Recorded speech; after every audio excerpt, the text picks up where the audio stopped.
सुप्रभात बच्चों। आज की कक्षा में आप सभी का स्वागत है। आज हम लोग 5वां पाठ संस्कृतस्य महिमा पढ़ेंगे।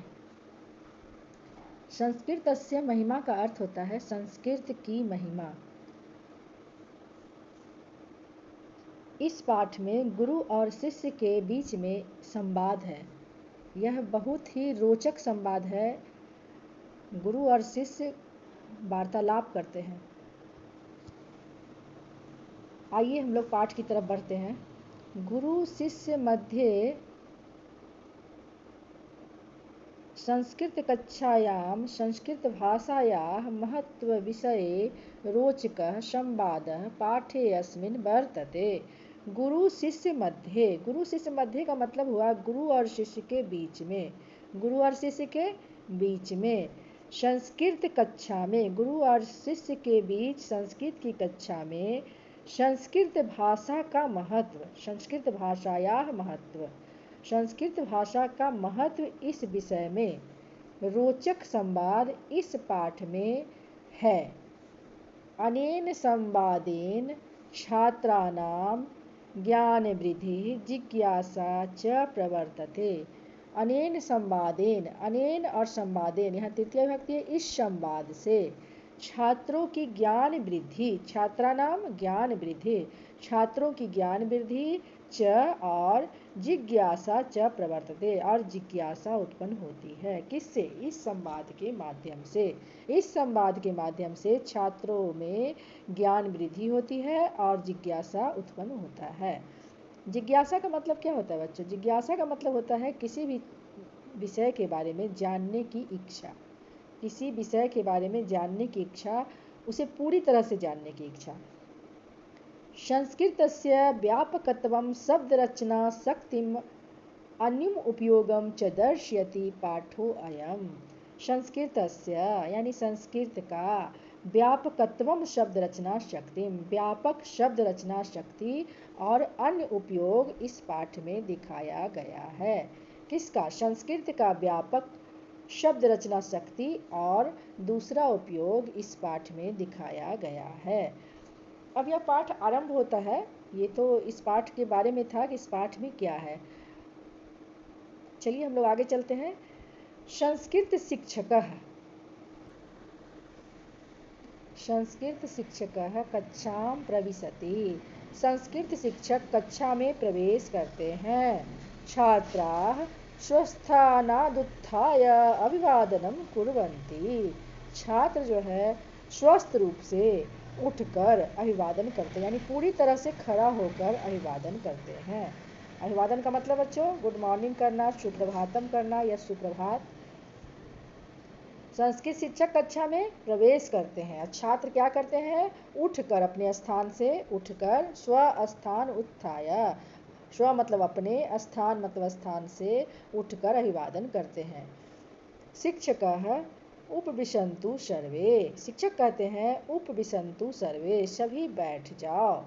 अद्य संस्कृतस्य महत्वं कथयामि। अद्य मतलब आज, अद्य का मतलब आज। आज संस्कृत के महत्व को कहता हूँ। शिक्षक क्या कह रहे हैं? उपविशन्तु सर्वे, सभी बैठ जाओ। आज संस्कृत के महत्व को कहता हूँ। जो छात्र हैं उनमें एक छात्र है राजीवः और रमेशः। रमेश कहता है, पहले रमेश बोलेगा, रमेश बोलता है गुरुदेव। देखो यहाँ एक्सक्लामेटरी चिन्ह है जिसे हम लोग संबोधन चिन्ह कहते हैं हिंदी में। गुरुदेव अपि संस्कृतस्य अध्ययनं लाभकरम्। गुरुदेव, गुरुवर, संस्कृत का अध्ययन भी लाभकारी है क्या? संस्कृत का अध्ययन, यहाँ प्रश्नवाचक चिन्ह इसलिए क्या लगा देंगे? क्या संस्कृत का अध्ययन भी लाभकारी है? तो शिक्षक कहते हैं, शिक्षक क्या जवाब देंगे? छात्र के प्रश्न का उत्तर तो शिक्षक को देना ही है। शिक्षक बोलते हैं न जानासि वत्स, न जानासि वत्स, क्या नहीं जानते हो वत्स? संस्कृतम बिना न संस्कृति, संस्कृत के बिना संस्कृति संभव नहीं है। संस्कृत के ज्ञान के बिना संस्कृति नहीं है। राजीवः, तो छात्र बहुत सारे हैं तो उसमें से एक रमेश के अलावा राजीव जो है वो बोलता है, राजीव का नाम संस्कृति है। ये संस्कृति किसका नाम है? उसको नाम समझ में आ रहा है संस्कृति। तो शिक्षक कहते हैं, शिक्षक जवाब दे रहे हैं, संस्कृते एव आचाराः विचाराः भावनाश्च सन्ति। संस्कृत में आचरण, विचार और भावनाएं ही संस्कृति है। संस्कृति ही आचार, विचार और भावनाएं हैं, जिसे हम लोग संस्कृत में संस्कृति कहते हैं। यत्रे में भवन्ति तत्रैव संस्कृति। जहाँ ये होते हैं वहाँ ही संस्कृति होती है। अब ये होते हैं कौन? जहाँ आचार, विचार और भावनाएं होती है। जहाँ आचार, विचार और भावनाएं होती है वहीं संस्कृति होती है। पुष्कर बोलता है, कथयन्ति जनाः इत्ययम् अमृत भाषा। कथयन्ति जनाः, इसको यहाँ पर देखो बच्चों, कथयन्ति जनाः। पुष्कर क्या बोलता है? लोग कहते हैं। जना मतलब लोग, बहुत सारे लोग हैं, लोगों का कहना है, लोग कहते हैं कि यत यानी कि यम मृत भाषा, यम मृता भाषा, यह मरी हुई भाषा है, यह मृत भाषा है। तो शिक्षक कहते हैं, शिक्षक क्या कहेंगे? जवाब तो देंगे। जवाब देते हैं, वत्स ज्ञानहीन नास्ते अस्यामेव भारतीय भाषानां जीवनम। वत्स, जो ज्ञानहीन है वे ऐसा कहते हैं। यही अस्याम एव, यही भारतीय भाषाओं का जीवन है। अस्य एव भारतीयाः भाषाः निर्गताः। अस्या एव भारतीयाः भाषाः निर्गताः। यह भारतीय भाषा से ही उत्पन्न हुई है।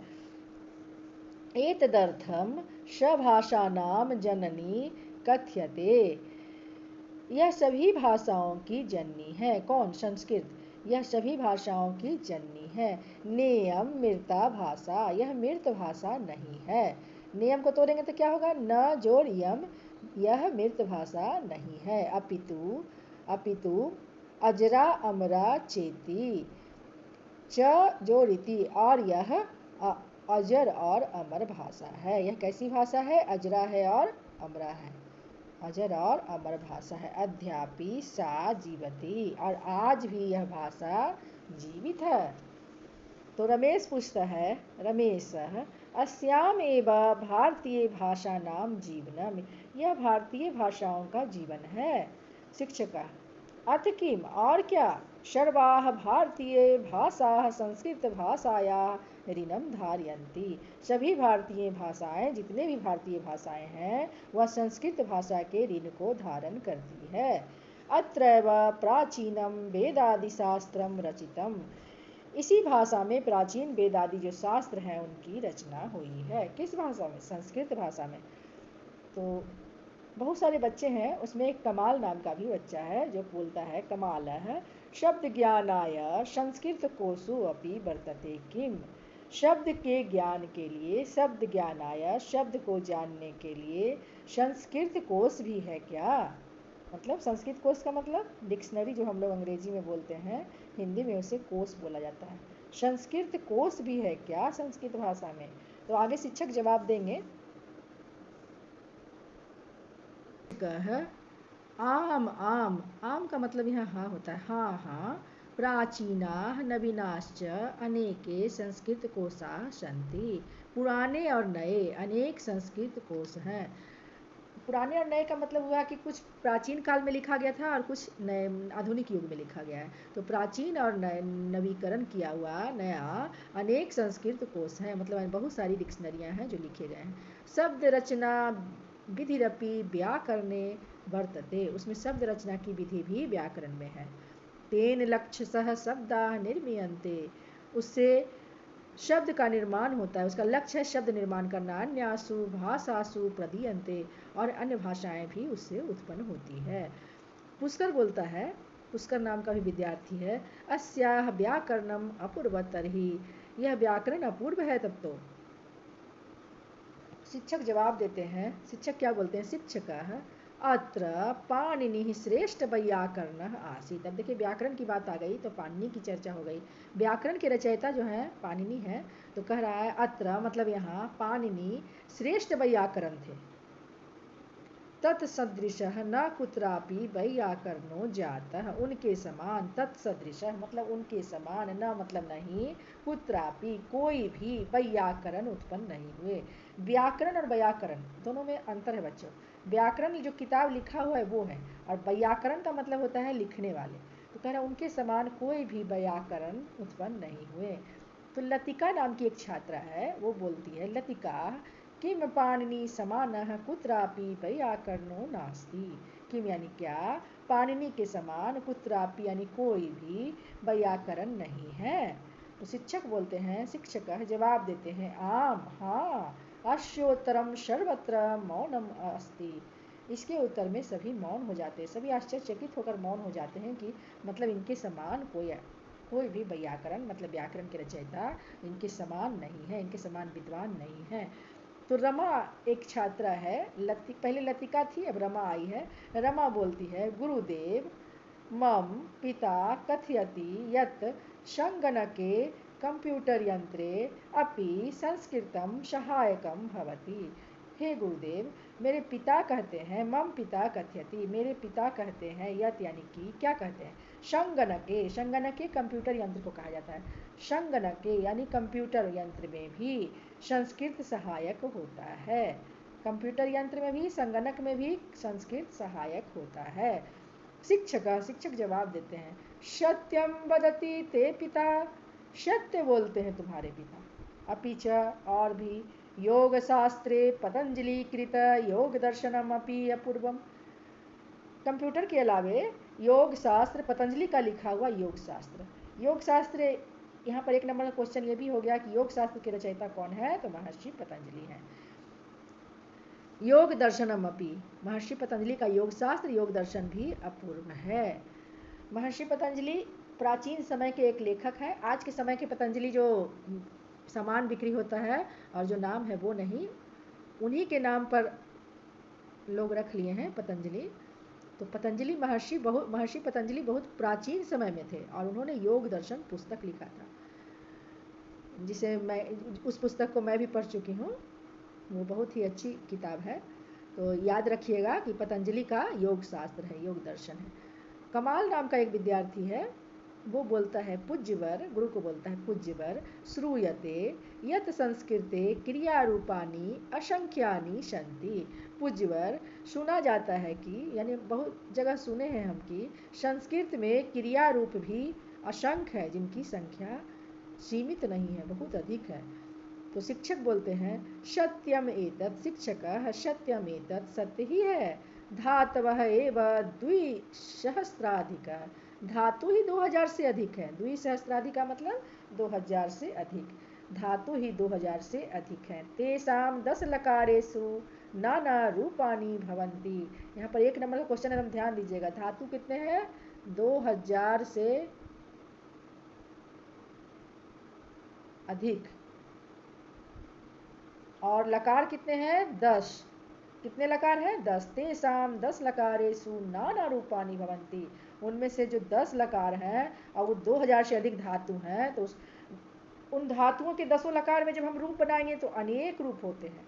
सर्वेषु लकारेषु नव नव रूपानी सन्ति, सभी लकार के 9 रूप होते हैं।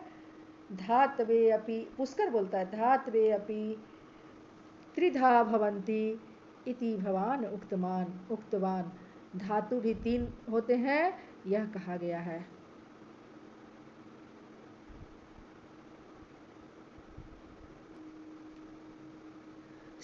पुष्कर के बाद का जवाब शिक्षक देते हैं। शिक्षक बोलते, आम केचिद आत्मनेपदिनः केचित् परस्मैपदिनः केचित् उभयपदिनः एवं त्रिधा ते भवन्ति। जब ऊपर में एक पुष्कर बोला था कि धातु भी 3 होते हैं, ऐसा कहा गया है, तो शिक्षक बोलते हैं, हाँ, कुछ धातुएं आत्मनेपदी होती है, कुछ परस्मैपदी होती है, और कुछ दोनों होते मतलब आत्मनेपदी भी और परस्मैपदी भी। इस प्रकार ये तीन प्रकार के होते हैं। कितने प्रकार के धातु होती है? तीन प्रकार के। कौन कौन? पहला आत्मनेपदी, दूसरा परस्मैपदी और तीसरा उभयपदी। उभयपदी में दोनों होता है। तो रहीम बोलता है, रहीम नाम का एक बच्चा यहाँ आ गया है। तदा तु भाषेयम अतीव जटिला, तब तो यह भाषा बहुत ही जटिल है। तब तो यह भाषा बहुत ही जटिल है। तो शिक्षक कहते हैं न न नहीं नहीं, सरला पीसा कठिना पीसा। सरल भी है और कठिन भी है। सरल भी है, कठिन भी है। सामान्य प्रयोगे सरला, सामान्य प्रयोग में सरल है। गूढ़ विषय निरूपणे जटिला। गूढ़ विषय मतलब गंभीर विषय में, ऐसे विषय जिसमें रहस्य छिपे हुए रहते हैं, उन विषयों के निरूपण करने में यह भाषा जटिल हो जाती है। यथेच्छम प्रयोगः क्रियते, जैसा प्रयोग करेंगे वैसी यह भाषा है। कैसी भाषा है? जिस प्रकार का हम लोग प्रयोग करेंगे। रमा कहती है, रमा एक छात्रा है, गुरुदेव किम विज्ञानानि अपि संस्कृते सन्ति। क्या विज्ञान भी संस्कृत में है? विज्ञान विषय भी संस्कृत में है। तो शिक्षक कहते हैं, जवाब देते हैं, किम कथ्यसि, क्या कहती हो? भूगोल खगोल विषय आर्भट्यम बृहत् संहिता इत्यादयः ग्रंथाः प्रसिद्धा। क्या बात करती हो तुम? भूगोल और खगोल आर्भट्यम का प्रसिद्ध है। अब यहाँ पर एकदम ध्यान दो बच्चों। भूगोल और खगोल विषय में आर्यभट्ट नाम के संस्कृत के बहुत बड़े विद्वान थे, जिन्होंने खगोल विषय और भूगोल विषय के बारे में लिखा है। तो आर्यभट्टियम, खगोल विषय और भूगोल विषय के संस्कृत विषय में, संस्कृत भाषा में कौन रचयिता है? तो आर्यभट्टियम, याद रखना। बृहत् संहिता भी है, इत्यादि ग्रंथ जो है, बृहत् संहिता नाम की ग्रंथ भी प्रसिद्ध है। राजीव कहता है, राजीव नाम का स्टूडेंट है, छात्र है, अतः परम नास्ति किमपि, इसलिए और क्या क्या है संस्कृत में, और क्या नहीं है? अतः परम नास्ति किमपि, इसलिए और दूसरा क्या है इसमें, इस विषय में, या क्या नहीं है? नास्ति किमपि। शिक्षक कहते हैं, कथम नास्ति, क्या नहीं है? बीज गणितम, चिकित्सा शास्त्रम, भौतिक विज्ञानम, रसायन शास्त्रम, वनस्पति विज्ञानम, वास्तु विज्ञानम, विधि शास्त्रम, संगीत शास्त्रम इत्यादीनि नाना ग्रंथेषु प्रकाशितानि सन्ति। कथम नास्ति, क्या नहीं है? बीज गणित, मैथ की बात हो रही है, बीज गणित, चिकित्सा शास्त्र मेडिकल साइंस, भौतिक विज्ञान जिसे हम लोग फिजिक्स कहते हैं, रसायन शास्त्र केमिस्ट्री, वनस्पति विज्ञान बॉटनी, वास्तु विज्ञान भी है, और विधि शास्त्र जिसे हम लोग लॉ कहते हैं, संगीत शास्त्र, ये सभी के अनेक ग्रंथ प्रकाशित हैं। नाना ग्रंथेषु, अनेक प्रकार के इन विषयों के ग्रंथ प्रकाशित हैं। प्राचीनम भारतीयम विज्ञानम पठितव्यम, प्राचीन भारतीय विज्ञान पढ़ना चाहिए, जो लिखा गया है उसे पढ़ना चाहिए। रमा बोलती है, किम प्रतियोगी परीक्षासु संस्कृतम उपयोगी वर्तते। क्या प्रतियोगी परीक्षाओं में, प्रतियोगिता की जो परीक्षा होते हैं उनमें संस्कृत विषय उपयोगी है? तो शिक्षक जवाब देते हैं, प्रायः सर्वत्र प्रशासनिक परीक्षासु संस्कृतमपि ऐच्छिको विषयः। प्रायः सभी प्रशासनिक परीक्षाओं में, यूपीएससी बीपीएससी या अलग अलग स्टेट के जितने भी प्रशासनिक परीक्षा होते हैं उसमें संस्कृत ऐच्छिक विषय के रूप में है। तो रहीम बोलता है, तदा तु यमतीव उपयोगिनी भाषा, तब तो यह अति उपयोगिनी भाषा है। तो शिक्षक जवाब देते हैं, अथ किम, और क्या?